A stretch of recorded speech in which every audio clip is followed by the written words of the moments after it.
एक राजा के राज दरबार में एक आदमी आया और बोला, मैं पारखी हूँ, मुझे आप नौकरी पर रख लीजिए। राजा बोला, नौकरी पे तो रख लूंगा, पर तनख्वाह 1 रुपए नहीं दूंगा, सिर्फ 1 पाव गुड़ और घुंघरे मिलेंगे। पारखी बोला, ठीक है हुजूर। कुछ ही दिन बाद राजा एक घोड़ा खरीद कर लाए।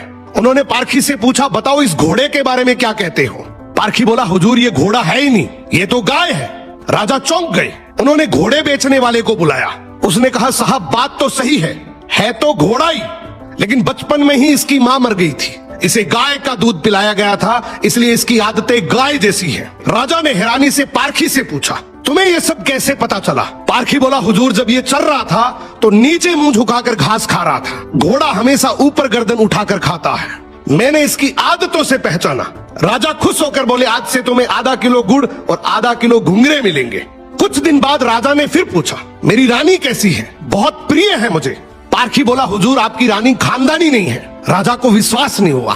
उन्होंने ससुराल जाकर पूछा, वहां दादी ने बताया, बचपन में इसकी माँ गुजर गई थी, पाला तो मैंने है मगर दूध इसे दाई माँ ने पिलाया है। राजा ने पारखी से फिर पूछा, रानी के बारे में तुझे कैसे पता।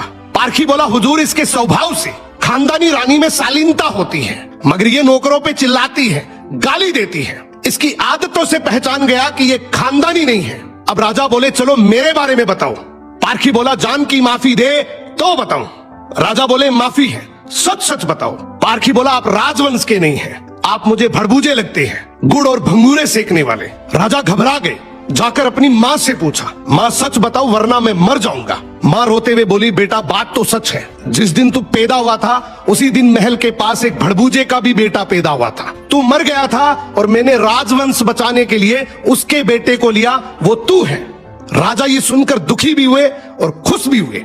इंसान की पहचान उसके चेहरे, कपड़े या खानदान से नहीं होती, उसके चरित्र से होती है। किसी को भी केवल उसकी शकल, सूरत, पद या घर देखकर मत परखो, उसकी आदतें, उसका व्यवहार